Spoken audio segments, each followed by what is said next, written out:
Welcome back to my channel. I'm Moonlight Mason, and today I'm going to be sharing a home invasion story when we were all home. So we is me, my mom, and my sister, and about 6 chihuahuas, a cat named Fluffy, and a parrot named Lolita. At any rate, let me show you the house that I grew up in. This is the house that I grew up in. It's a Queen Anne Victorian home, and for this story, I want you just to remember this is the front door and this is the window that I'm going to be talking about. So there's this window, front door. Now, this was a commercial residential zoned neighborhood. And the sidewalk is right here, and there's a big major street going in both directions right here, okay? And at the corner was a bar. So it wasn't out of the ordinary to have intoxicated people walking on the streets. All right, so this particular evening, I'm in my bedroom playing my guitar. My dad gave me this guitar when I was around 16, and I was in the bedroom. My sister was probably in the kitchen on the phone, and I'm not sure where my parents were. At any rate, someone rings the doorbell. Now that doorbell, when it rang, it went ding dong. So seriously, ding dong. So someone rang the doorbell, and I didn't pay attention to it. But then the doorbell kept ringing. So then I'm like, why isn't anyone answering the door? So I come out of the bedroom, and I noticed that my father, has opened this window right here, and he's, looking out here to see who it is, right? So I'm like, okay, so my dad has it handled. I don't, I just go back doing my thing. But then the next thing is that the doorbell keeps ringing, ding dong, ding dong, ding dong. So I come out, my sister comes out, my mom comes out, the dogs come out, what's up, right? And so my dad starts going down the stairs. I was really lucky. I had a really cool dad, and I'll tell you some stories about my dad, but anyways, he goes down the stairs and he's getting pretty pissed off, and you don't want to piss off my dad because he'll go and slash your tires. Anyways, so he goes down the stairs, right? And remember the Wizard of Oz and how they have this big door, and then in the middle of the door, there's a little door. And that's how my front door was. So my dad goes and he opens the little part of the door, and he peeks out and he says, what the hell? And these people, they were a couple. They were intoxicated, and they were Indian intoxicated couple. So they're screaming about how we have their clothes and how someone in the house stole their clothes. And my dad's like, fuck you, Emma, and he goes, get away from here. And he slams the little thing up, locks it, and he, is coming up the stairs. He's getting upset. You don't want to mess with my dad, all right? So he's coming up the stairs, and, I'm just like, okay, whatevs. And I, go to my bedroom, and guess what? All I hear is ding dong, ding dong, ding dong. So I come out, and all of a sudden, I'm hearing boom, boom, boom. And we look down the stairs, and what we saw is the front door, actually moving like this, right? And so my mom, who's another character, my mom is like, Sally, I'm Sally. Okay, when I grew up, I was called Sally. So my mom was like, Sally, call the police! Sally, call the police! Okay, I always called the police, the fire department, the ambulance, authorities. They were at my house at least twice a week when I grew up. Okay, that's a whole nother story. So for me to call the police, it's no big deal. So the thing was, though, that my mom said that anytime you call 911 or you call anyone, you say, can I have some information, please?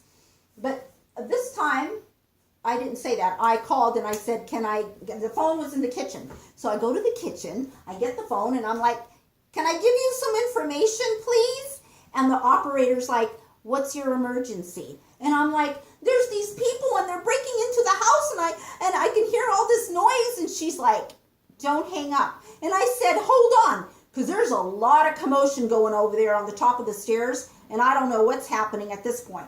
So I put the phone down, I run over, and what I saw when I got to the top of the stairs were these people had kicked in my front door, and they were so intoxicated they couldn't walk up the steep stairs. So they were like, crawling like this, like, one step at a time, crawling up the stairs.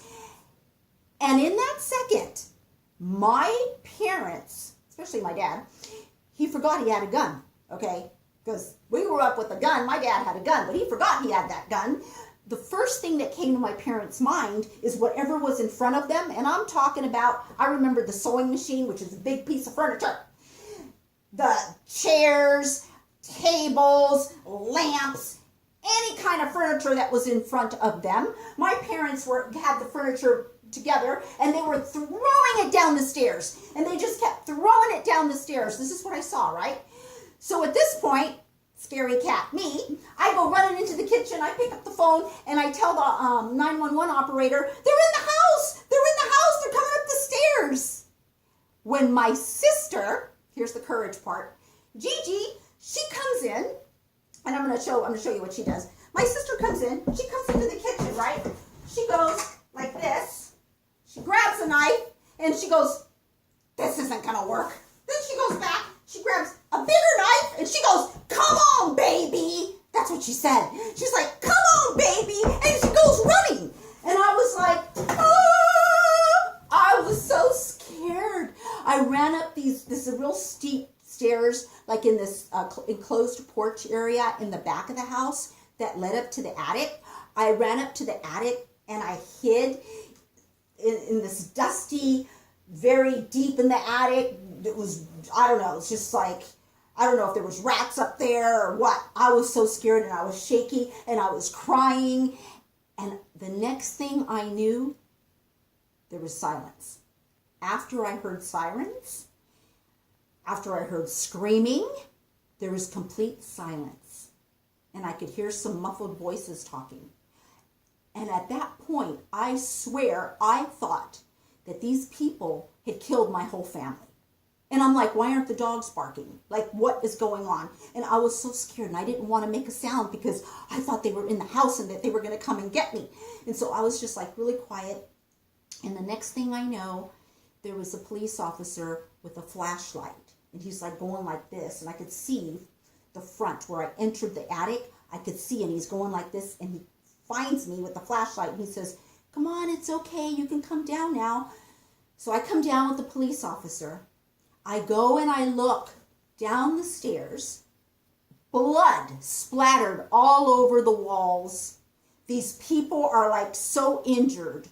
You can't even get up and down the stairs without crawling above furniture. The ambulance came, took the couple to the hospital. My parents, my dad had to call his friend Donald to come over, and together they did boards, and they boarded up the front door. The next day, the door was replaced. After that is when we got these bars, because we didn't have those bars there. We didn't have the bars there. And then what happened is about a week later, swear to God, the week later, typical evening again, and ding dong. And I'm like, ding dong, ding dong. And I go, and we all go and look, and my dad, he opens this window, right? And he's like, what do you want? It's the same couple. They came back, and they said, we're sorry about what happened. We want to know if there's any work that we can do in your house to like make it up. And my dad's like, fuck you, mother. He's like, get the hell out. And they left. We never saw him again. But the moral of the story is, Scary Cat and my sister, she had the courage, and I learned about courage from her because I was so scared, and my sister was like front and center, right there with my parents defending the family, and I'm in the attic. Okay, that's my story time. It took me so many takes to do this because my camera kept cutting me off because I don't have enough space in my camera. Let me know if you like my story, and I'll see you next time in my next video. Bye.